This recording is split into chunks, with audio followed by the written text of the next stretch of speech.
Well, thank you very much for joining us in this session. Շնորհակալություն, որ It's called միացել եք Armenia մեզ այս Shaking նիստին։ World, and now we Վերնագին would like այսպեսին to է, invite Հայաստանը on փոփոխվող stage the աշխարհում Prime եւ հիմա բեմ Minister ենք of հրավիրում Armenia, Հայաստանի Nikol Հանրապետության Pashinyan. His վարչապետ Excellency, please Նիկոլ join Փաշինյանին, us ձեր on stage. գերազանցություն, խնդրեմ համեցեք բեմ։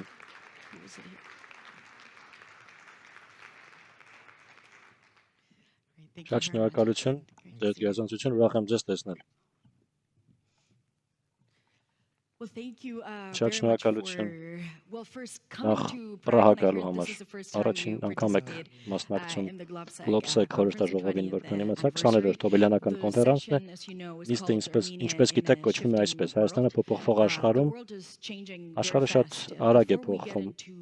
Նախքան specific details, I մանրամասներին wonder if I could հասնելը just start ինձ հետաքրքիր by է։ a general Կարող եմ question ընդհանուր asking հարց you տալ from your ձեր perspective, when you տեսանկյունից, look երբ at the դիտարկում world եք now, այսօրվա is it a աշխարհը, more այն dangerous ավելի world? Is վտանգավոր it a more աշխարհ է, confusing ավելի world? շփոթեցնող Is աշխարհ է, it a world where the rules are աշխարհ է changing արդյոք, very որում fast? կանոնները շատ արագ են փոխվում։ Գիտեք, ես կարծում եմ, ոչ ոք այդ հարցին պատասխանելու առումով դժվարություն չեր ունենա, դժբախտաբար։ Իսկ պատասխանն ակնհայտ է։ Դժբախտաբար ամեն օր աշխարհը ավելի ու ավելի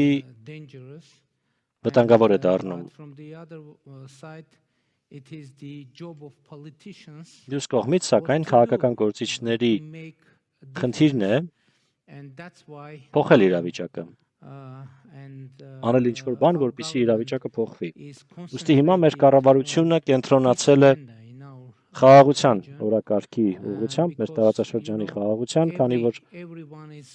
գիտեք, բոլորը փնտրում են անվտանգություն մեր օրերում։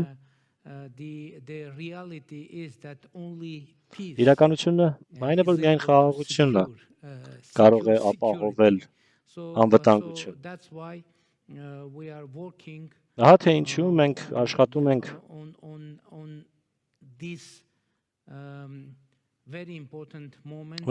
ենք այս շատ կարևոր պահին, փորձում փոխել իրավիճակը, փոփոխության հասնել եւ մնայուն հարատև խաղաղություն հաստատել մեր տարածաշրջանում, որը առաջին հերթին ասեմ, որ խաղաղության Ադրբեջանի հետ խաղաղության մեր գործընթացն է։ Գիտեք, որ մենք կարողացել ենք ավարտին հասցնել Ադրբեջանի հետ խաղաղության պայմանագրի բանակցությունները եւ այժմ պայմանագրի տեքստի նախագիծը համաձայնեցված է, սպասում է ստորագրման։ Ներկայումս մենք Ադրբեջանի հետ քննարկում ենք, թե ինչպես հասնենք այդ կետին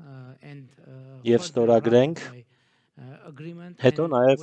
վավերացնենք պայմանագիրը։ Այդ գործընթացում ենք եւ հույս ունենք, որ կկարողանանք դա հնարավորինս շուտ անել։ Դուք ասացիք, որ Հայաստանի ուղերձը հիմա տարածաշրջանում հատկապես լինելու է խաղաղության եւ կայունության ուղերձ։ Դրանք են ձեր նպատակները, որոնց ձգտում եք հասնել։ Դուք արդեն նշեցիք խաղաղության պայմանագրի նախագծի մասին,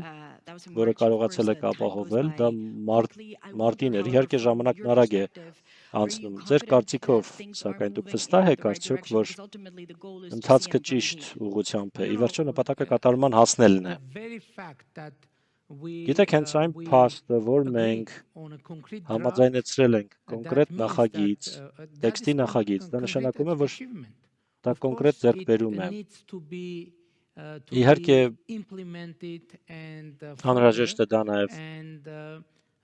կյանքի կոչել, շարունակելով այս գործընթացը։ Ես ընդհանուր առմամբ այո համոզված եմ, որ մենք հասնելու ենք այդ կետին, քանի որ մենք կարողացել ենք շատ բաներ անել եւ կան կոնկրետ արդյունքներ, կոնկրետ ձեռքբերումների միջայլոց։ Դրան զուգահեռ անցյալ տարի մենք կարողացանք Ադրբեջանի հետ սկսել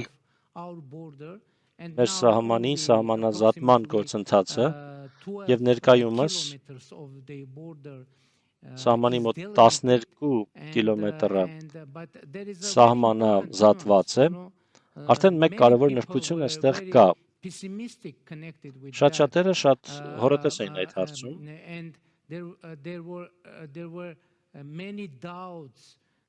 Շատ կասկածներ կային, թե արդյոք Հայաստանը եւ Ադրբեջանը կկարողանան դա անել, սակայն այժմ մենք ունենք շատ կոնկրետ օրինակ, շատ կոնկրետ խաղաղության մեկ կտոր, որովհետև ես սովորաբար ասում եմ, որ մեր սահմանի սահմանազատված մասը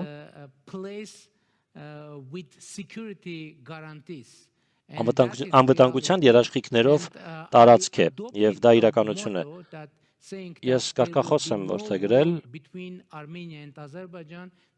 ասելով չի լինի պատերազմ Հայաստանի Ադրբեջանի միջև, կլինի խաղաղություն։ Եվ դա իրականություն դարձնելու համար կոնկրետ ժամանակային հորիզոն դիտարկում եք, 25 թվականն արդեն կես է ընկել, 26 թվականին դա պետք է սպասել։ Գիտեք, կա որոշակի իրավիճակ, դուք գիտեք, որ Ադրբեջանը գործընթացը կապում է որոշ խնդիրների հարցերի հետ։ Դրանցից մեկը ԵԱՀԿ-ի Մինսկի խմբի կառույցների լուծարումն է։ Մինսկի խումբը ստեղծվել էր որպես բանակցային հարթակ Լեռնային Ղարաբաղի հակամարտության համար և ընդհանրապես որպես բանակցային հարթակ Հայաստանի և Ադրբեջանի հակամարտության համար։ Եվ Ադրբեջանը առաջ է քաշում այդ մեխանիզմի լուծարման հարցը։ Եվ ընդհանուր առմամբ դա մեզ համար ընդունելի օրակարգ է, սակայն կա մի շատ կարևոր նրբություն։ Մենք ցանկանում ենք համոզվել, որ չի լինի այնպիսի հավանականություն, որ օրինակ հակամարտության էջը փակվի Ադրբեջանի տարածքում և հակամարտությունը արտահանվի Հայաստանի տարածք։ Ինչու գոյություն ունեն նման մտահոգություններ, որովհետև դժբախտաբար մենք տեսնում ենք, որ Ադրբեջանում սկիզբ է առել մի գործընթաց, որում ադրբեջանական որոշ շրջանակներ սկսել են Հայաստանի Հանրապետության ինքնիշխան տարածքի մոտ 60%-ն անվանել Արևմտյան Ադրբեջան, որը շատ հավանական է, որ տարածքային պահանջ է Հայաստանի նկատմամբ, բայց ինչպես ենք մենք պատկերացնում ելքն այս իրավիճակից։ Մենք առաջարկում ենք ստորագրել խաղաղության պայմանագիրը և լուծարել Մինսկի խմբի կառույցները։ Ինչ վերաբերում է ժամկետին, ապա գիտեք, ես կարծում եմ, որ մենք պետք է փորձենք ապահովել ամենը, ի նկատի ունեմ խաղաղության պայմանագրի ստորագրումը և Մինսկի խմբի մեխանիզմի լուծարումը նախքան այս տարվա վերջ։ Մենք առնվազն կփորձենք դա անել, այսինքն նպատակն է նախքան տարվա վերջ, 25-ի տարեվերջ ցանկանում եք դրան հասնել։ Այո, իհարկե։ Եվ այժմ շատ հստակ ուղեցույց ունեք, կամ պատկերացնում եք խաղաղության պայմանագրի ստորագրումը, որոշ խնդիրների լուծում, որոնք ծագել են կամ կարող են ծագել, նաև ժամանակային հորիզոնը մատնացույց արեցիք, բայց դա իհարկե Հայաստանի տեսանկյունն է, եւ շատ հստակ ասացիք, որ մենք խաղաղության պետություն ենք, խաղաղություն ենք ուզում տեսնել, բայց ձեր քննարկումների մեջ Ադրբեջանի ղեկավարության հետ, իսկ ես գիտեմ, որ հանդիպեցիք Եվրոպական քաղաքական համայնքի ժողովի ընթացքում եւ քննարկելու ժամանակ ունեցաք, ինչքանով կարող եք բացահայտել առանձնազրույցների բովանդակությունը, բայց ինչ տպավորություն եք ստանում իրենց կողմից։ Դրական էր խոսակցությունը։ Մենք պայմանավորվեցինք, որ պիտի աշխատենք միասին այս թեմայի շուրջ, կան նրբություններ եւ իմիջիայլոց մենք աշխատում ենք այս ուղղությամբ, քանի որ դիվանագիտական հարաբերություններ դեռևս Ադրբեջանի հետ չունենք, բայց ունենք դիվանագիտական շփումներ, կոնտակտներ, եւ մենք աշխատում ենք, մենք փորձում ենք նրբությունները լուծել, բարձել։ Մեկ խնդիր է Ադրբեջանը բարձրացնում, որը կապված է իրենց այն ընկալման հետ, թե Հայաստանի սահմանադրության մեջ կան տարածքային պահանջներ ընդդեմ Ադրբեջանի։ Գիտեք, մեր ընկալումն այդ խնդրի ինչպիսին է, խնդրի, որը բարձրացնում է Ադրբեջանը։ Նախ եւ առաջ մենք փորձում ենք դա ընկալել որպես Ադրբեջանի կողմից հնչեցվող անկեղծ մտահոգություն եւ հենվելով այդ կետի վրա մենք Ինչ արձագանք ենք մենք ցուցաբերում։ Մեր արձագանքն հետևյալն է, որ կա միայն մեկ կառույց, մեկ հաստատություն, որը կարող է պաշտոնապես հայտարարել, թե Հայաստանի սահմանադրությունն ինչ է պարունակում եւ ինչ այն չի պարունակում Հայաստանի սահմանադրության մասին է խոսքը եւ բնականաբար դա մեր սահմանադրական դատարանն է։ Անցյալ տարի մի շատ կարևոր բան տեղի ունեցավ, Հայաստանը եւ Ադրբեջանը ստորագրեցին պատմության մեջ առաջին միջազգային փաստաթուղթը եւ դա սահմանազատման եւ սահմանագծման երկու կողմերի հանձնաժողովների համատեղ գործունեության կանոնակարգն էր եւ շատ կարևոր նշություն կա այստեղ։ Մի դրույթ կա, որի համաձայն Ալմաթայի 1991 թվականի հռչակագիրը այն հիմնարար սկզբունքն է մեր սահմանների, Ադրբեջանի սահմանների սահմանազատման համար։ Իսկ ինչ է Ալմաթայի հռչակագիրը։ Հռչակագիրը, որը ստորագրվել է նախկին խորհրդային 11 հանրապետությունների կողմից այն ժամանակ, երբ փլուզվում էր խորհրդային միությունը եւ երկու հիմնական իմաստներ ունի Ալմաթայի հռչակագիրը։ Առաջինը խորհրդային միությունը դադարում է գոյություն ունենալ եւ երկրորդը խորհրդային հանրապետությունները, այդ թվում Հայաստանը եւ Ադրբեջանը դառնում են անկախ պետություններ, ճանաչում են միմյանց ինքնիշխանությունը եւ տարածքային ամբողջականությունը եւ այն ժամանակ գոյություն ունեցող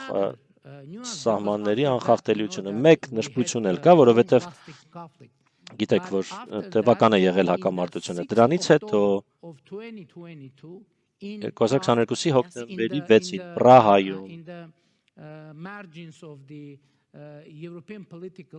Եվրոպական քաղաքական համայնքի գագաթնաժողովի շրջանակում Հայաստանը եւ Ադրբեջանը Ֆրանսիայի Եվրոպական միության մասնակցությամբ եւ ներկայությամբ որոշեցին ստեղծել որոշեցին լուծել երկրների միջև առկա խնդիրները Ալմաթիի հռչակագրի հիման վրա։ Ինչ է դա նշանակում։ Դա նշանակում է, որ Ալմաթայի հռչակագիրը նշանակում է, որ խորհրդային ժամանակների Հայաստանը անկախ Հայաստանն է նույն տարածքով եւ խորհրդային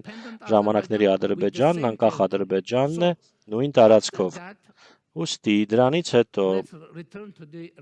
հիմա վերադառնանք այն կանոնակարգին, որը ստորագրվել է Հայաստանի եւ Ադրբեջանի կողմից, մենք մեր օրենսդրության համաձայն կանոնակարգն ուղարկեցինք մեր սահմանադրական դատարան, որը պիտի որոշեր այդ փաստաթղթի համապատասխանությունը մեր սահմանադրությանը։ Մեր սահմանադրական դատարանը որոշեց, որ այն ամբողջովին համապատասխանում է մեր սահմանադրությանը։ Իսկ դա նշանակում է, որ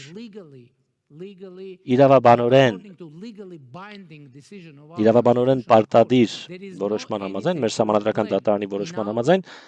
մեր սահմանադրության մեջ չկա որևէ տարածքային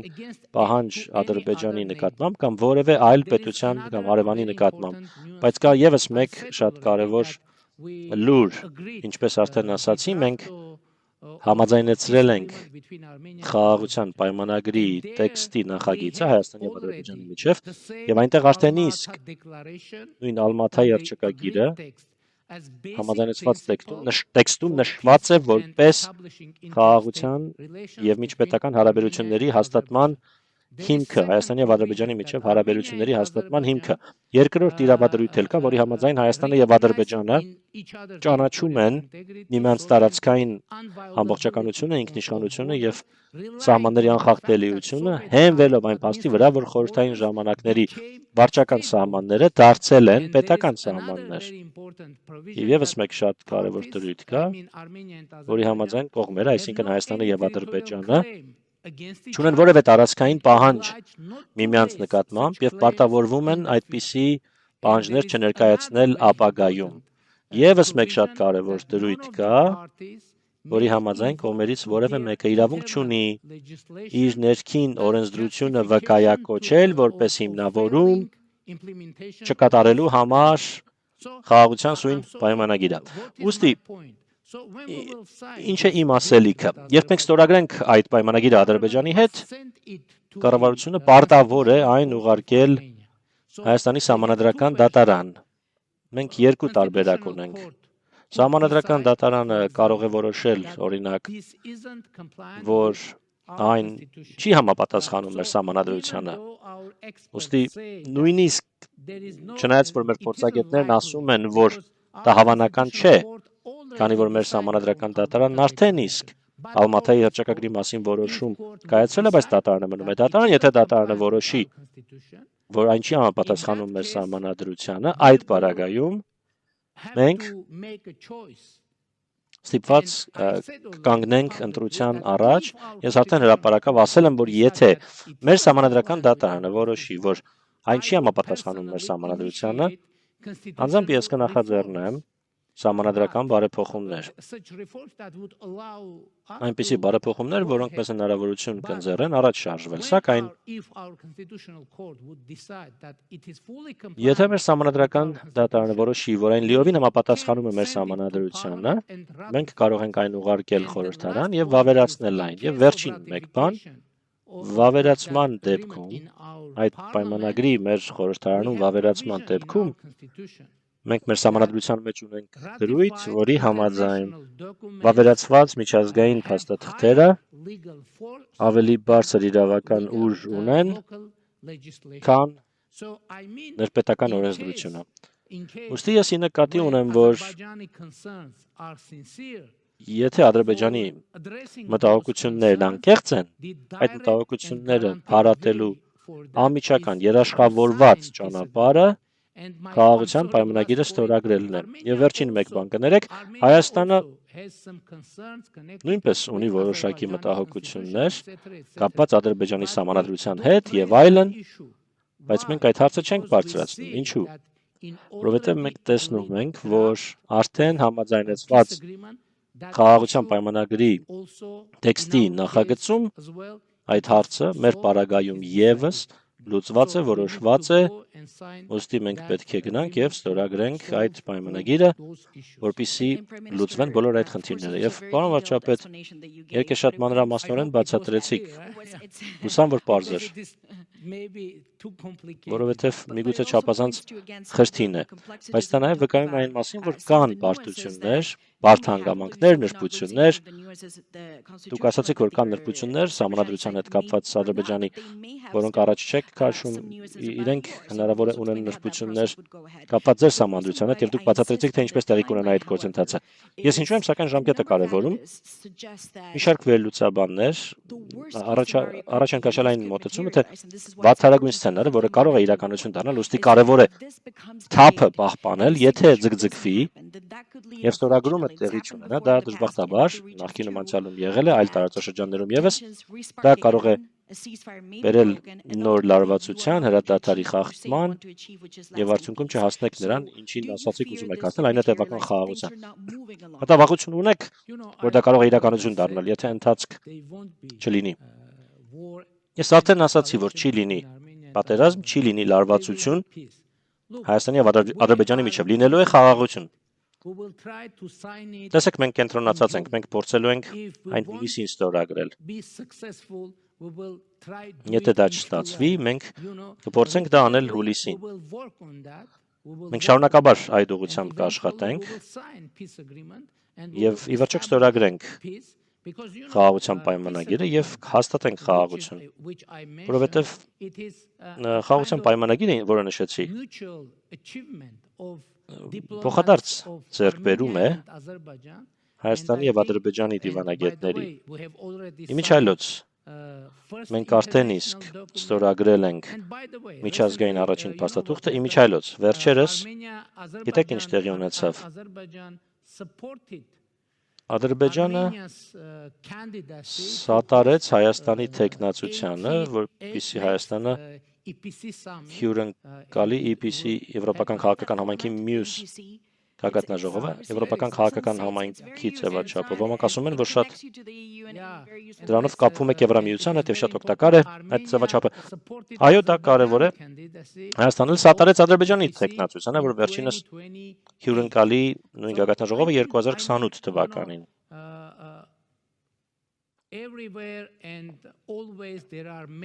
Ամենուր միշտ դինում են բազմաթիվ մարտահրավերներ։ Ինչը ակնհայտ է, կան բազմաթիվ մարտահրավերներ։ Բայց ասելիքս հետևյալն է. մենք արդեն իսկ հասել ենք մի կետի,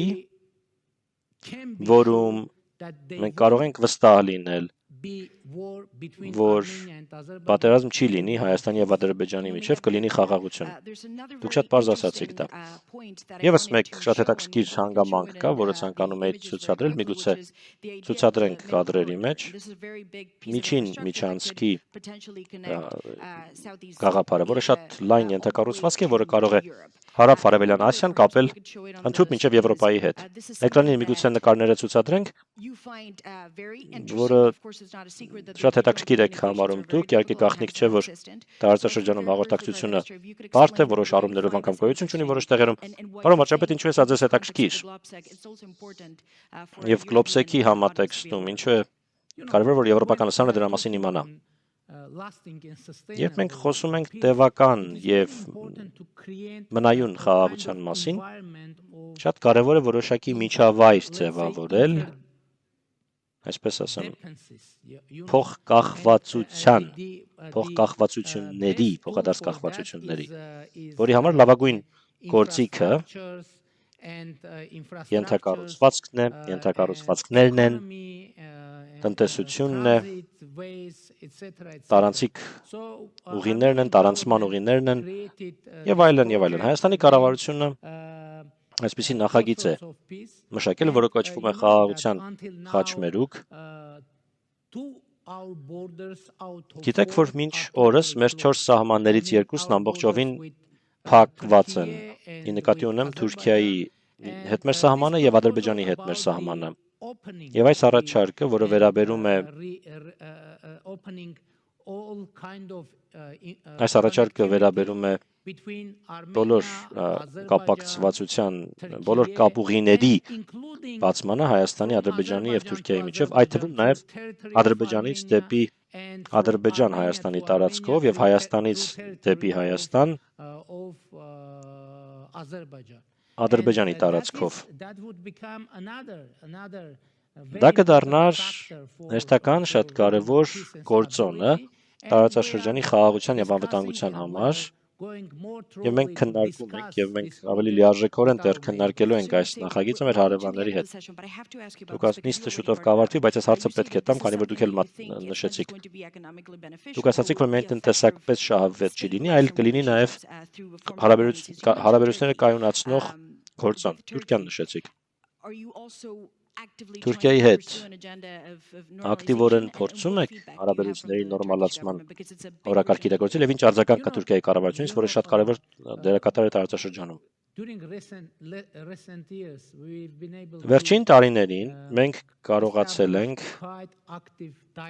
բավական ակտիվ երկխոսություն ձևավորել Հայաստանի եւ Թուրքիայի միջեւ։ Մի շարք հանդիպումներ ենք ունեցել նախագահ Էրդողանի հետ։ Այդ հանդիպումները եղել են կառուցողական, տեղում մենք գործնական բազմաթիվ ձեռքբերումներ չունենք, բայց երբ 3 տարի առաջ Հայաստանը ուզում էր իմանալ, թե ինչ դիրքորոշում ունի Թուրքիան որոշ հարցերի վերաբերյալ, մենք պետք է այդ մասին հարցնեինք երրորդ մի երկրի եւ հարցնեինք Թուրքիային եւ պատասխանը հետ բերեինք, բայց այժմ մենք ունենք ամիջական ամենօրյա կոնտակտ մեր հարևանների հետ եւ ես հույս ունեմ, որ այս գործընթացը համոզված եմ, ի վերջո այս գործընթացը կհանգեցնի դիվանագիտական հարաբերությունների հաստատման եւ սահմանների բացման եւ տնտեսական կապերի ձևավորման եւ այլն եւ այլն։ Իմ տպավորությունը եւ իմ կարծիքը հետեւյալն է. Որտեղ ժամանակի հարց է։ Իհարկե, այս ամենը կապված է ընդհանուր տարածաշրջանային օրակարգի հետ, բայց ինչպես ասացի, մենք հավատարիմ ենք մնայուն խաղաղություն մեր տարածաշրջանում հաստատելու գաղափարին եւ մենք վճռական ենք մեզնից կախված ամեն ինչ անելու։ Իհարկե, մյուս կողմից մենք տեսնում ենք Թուրքիայի պատրաստակամությունը, ցանկությունը եւ մենք տեսնում ենք, որ Ադրբեջանը պատրաստ է խաղաղության կան որոշ նշբություններ եւ մենք պետք է ապահովենք արդյունք եւ այդ նշբություններին անդրադառնանք եւ ես համոզված եմ կարողանանք տանել։ Պարոն վարչապետ, շատ շնորհակալություն։ Բարդ աշխարհում դուք ձեր ուղերձը բարձ հաղորդեցիք, ուզում եք լինի հարաբերությունների նորմալացում, նորմալ դիվանագիտական հարաբերություններ եւ խաղաղության ուղերձով հանդես եկաք։ Շնորհակալ ենք ձեր ժամանակի համար եւ շնորհակալ ենք, որ եկաք Լոբսեք, հուսանք կրկին ձեզ տեսնել հաջորդ տարի, հաջորդ խորհրդաժողովին։ Շնորհակալություն, պարոն վարչապետ։